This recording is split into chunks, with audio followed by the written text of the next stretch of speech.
غریب و سادہ و رنگی ہے داستان حرم، نہایت اس کی حسین ابتدا تھا اسماعیل۔ حرم کے تقدس کی حفاظت کے لیے اللہ نے اپنے مقرب بندوں کی قربانیاں یا قربانیوں کا امتحان لیا۔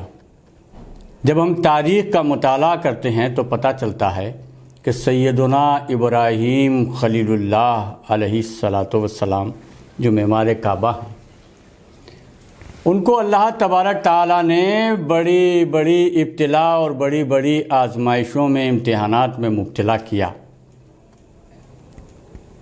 اور آپ خلیل اللہ ہیں۔ حبیب اللہ کا مرتبہ خلیل اللہ سے اونچا ہے، اور اللہ تبارک تعالیٰ اپنے مقربین کا امتحان لیتا ہی ہے، اور جو جتنا بڑا ہوتا ہے اس سے اتنا بڑا امتحان لیا جاتا ہے، اور جو جتنا بڑا امتحان دیتا ہے، جتنے بڑے امتحان سے گزرتا ہے، اسے اتنے ہی بڑے انعامات بھی ملتے ہیں۔ اللہ تعالیٰ اعلیٰ قدر البلایا۔ ہم سیدنا ابراہیم خلیل اللہ علیہ السلام کے جب امتحانات کا جائزہ لیتے ہیں تو ہمیں پتہ چلتا ہے کہ حضرت سیدنا ابراہیم خلیل اللہ علیہ السلام کے امتحانات میں سے ان کا ایک یہ بہت بڑا امتحان تھا کہ ان کی بیوی اور ان کے شیرخوار بچے کو بے آب و گیاہ چٹیل میدان میں چھوڑ دینے کا حکم خدائے پاک کی طرف سے تھا۔ اس وادی میں، اس جنگل میں جہاں آج مکۃ المکرمہ آباد ہے، جہاں خانہ کعبہ ہے، وہاں سیدنا ابراہیم خلیل اللہ علیہ السلام اللہ کے حکم سے اپنی بیوی اور اپنے بیٹے کو چھوڑ کر چلے آئے۔ حضرت سیدنا اسماعیل ذبیح اللہ اس وقت بہت چھوٹے تھے، لو لپٹ کے ایام تھے، گرمی کا موسم، کوئی ایسی جگہ نہیں تھی کہ وہاں سایہ ہوتا، اس جگہ پر اسباب زندگی نہ تھے۔ جب سورج چڑھتا ہے، پتھر شعلے اگلنے لگتے ہیں، لو لپٹ، دھوپ کی شدت ماں بیٹوں کو پریشان کیے دیتی ہے۔ حضرت اسماعیل ذبیح اللہ شدت پیاس سے پریشان ہیں، ماں سے برداشت نہ ہوا، پانی کی تلاش میں ادھر ادھر نظر دوڑائی، کہیں پانی نہیں تھا، پانی نظر نہیں آیا۔ ایک پتھر کے سائے میں حضرت اسماعیل ذبیح اللہ علیہ السلام کو حضرت بی بی ہاجرہ نے لٹا دیا، اور آپ پانی کی تلاش میں صفا و مروہ پر چڑھیں۔ 7 چکر آپ نے صفا سے مروہ اور مروہ سے صفا کے لگائے کہ ان پہاڑیوں پر چڑھ کے یہاں سے پانی کو دیکھا جائے، ڈھونڈا جائے، کہیں پانی ہو۔ تو اس طرح صفا و مروہ کے 7 چکر ہو گئے۔ اللہ تبارک تعالیٰ کو اپنے پیاروں کی ادائیں پسند ہیں۔ حضرت بی بی ہاجرہ کے قدموں کی برکت سے اللہ نے ان پہاڑیوں کو اپنی نشانی اپنے مقدس کلام میں فرمایا ہے۔ ان الصفا والمروۃ من شعائر اللہ فمن حج البیت او اعتمر فلا جناح علیہ ان یطوف بہما۔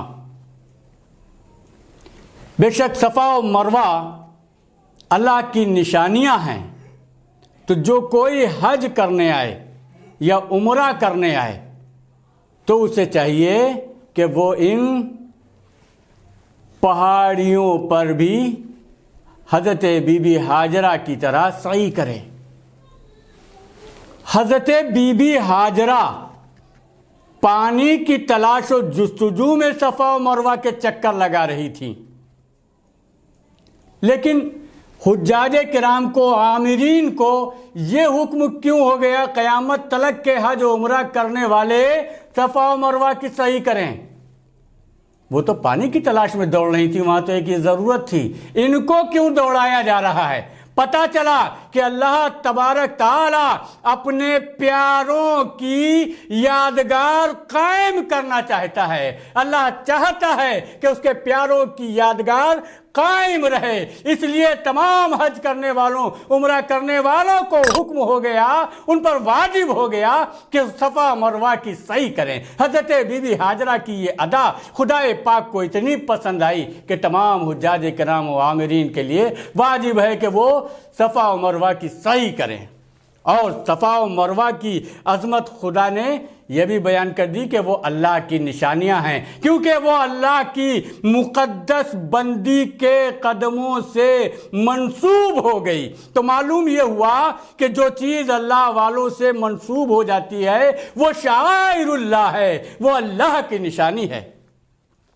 اور یہ معلوم ہوا کہ اللہ چاہتا ہے کہ اس کے پیاروں کی یادگار قائم ہو جائے، اس کے پیاروں کی یاد منائی جاتی رہے۔ حضرت سیدنا ابراہیم خلیل اللہ علیہ السلام کا ایک امتحان یہ بھی تھا کہ جب آپ 15 سال کے بعد اسی جگہ گئے جہاں بیوی اور بیٹے کو چھوڑ آئے تھے، تو اللہ نے ان کو حکم دیا کہ اپنے بیٹے کو اللہ کی راہ میں قربان کر دو۔ حضرت ابراہیم خلیل اللہ علیہ السلام جب 15 سالہ نوجوان کو لے کر چلے قربانی کرنے کے لیے، تو شیطان نے آ کے بہکانا چاہا، روکنا چاہا، لیکن آپ رکے نہیں۔ آپ تو پیکرے تسلیم و رضا تھے، خدا کے حکم کے سامنے ان کا سر تسلیم ہر حال میں جھکا ہوا تھا۔ آپ اس کے بہکاوے میں نہیں آئے۔ جب بہکاوے میں نہیں آئے تو شیطان بہت بڑی جسامت کے ساتھ رونما ہوا اور آپ کے راستے کو اس نے روک لیا۔ حضرت ابراہیم و حضرت اسماعیل علیہ السلام و تسلیمات کے ساتھ ایک فرشتہ تھا، اس نے کہا کہ آپ اس کو ماریے۔ حضرت ابراہیم خلیل اللہ علیہ السلام نے اس شیطان کو کنکریاں ماری، جس کی وجہ سے وہ ہٹ گیا اور راستہ خالی ہو گیا۔ باپ بیٹے آگے بڑھے، اس نے آ کے دوسری مرتبہ پھر وہی حرکت کی اور آپ کا راستہ گھیر کر کھڑا ہو گیا۔ آپ نے پھر کنکریاں ماری، وہ پھر ہٹ گیا اور آپ آگے بڑھے، تیسری مرتبہ آ کے پھر اس نے وہی حرکت کی اور آپ کا راستہ روکا۔ آپ نے تیسری مرتبہ بھی اس کو کنکریاں ماری اور وہ ہٹ گیا۔ مسلمانوں، یہ حضرت ابراہیم خلیل اللہ علیہ السلام کی ادا ہے جو خدائے پاک کی بارگاہ میں اتنی مقبول ہے، اتنی مقبول ہے کہ خدائے پاک نے اس کو انمٹ کر دیا اور رہتی دنیا تک حج کرنے والوں پر واجب کر دیا کہ وہ رمیہ جمار کریں، شیطان کو کنکریاں ماریں۔ آج تمام حجاج کرام شیطان کو کنکریاں مارتے ہیں۔ منی میں 3 شیطان ہیں، 3 بڑے بڑے پتھر ہیں، ان کو کہا جاتا ہے شیطان، بڑا شیطان، منجلا شیطان، چھوٹا شیطان۔ میں پوچھنا چاہتا ہوں کہ ان پتھروں نے کون سی شیطانی کی ہے؟ حضرت ابراہیم خلیل اللہ علیہ السلام نے تو شیطان کو کنکریاں ماری تھیں، مگر حاجیوں کے لیے واجب ہے کہ وہ ان پتھروں کو کنکریاں ماریں، شیطان تصور کریں، اور ان پتھروں کو شیطان کہا جاتا ہے۔ وہ پتھر شیطان نہیں ہیں، لیکن وہ کیا ہیں؟ وہ ایک خیالی نقشہ ہیں شیطان کا۔ شیطان کا ایک خیالی، ایک تصوراتی نقشہ ہے۔ ہم کو یہاں سے پتہ چلا کہ ہماری شریعت میں خیالی نقشہ، تصوراتی نقشہ مقبول ہے،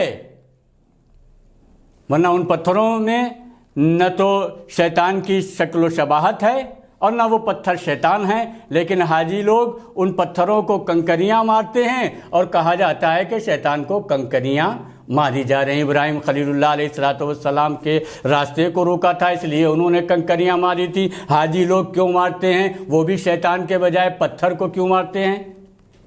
معلوم یہ ہوا کہ اللہ یہ چاہتا ہے کہ اس کے پیاروں کی یادگار قائم رہے۔ اب قیامت تلک حضرت ابراہیم خلیل اللہ علیہ السلام کی یہ یادگار انمٹ ہے۔ اب تمام حجاج کرام شیطان کو کنکریاں مارتے رہیں گے۔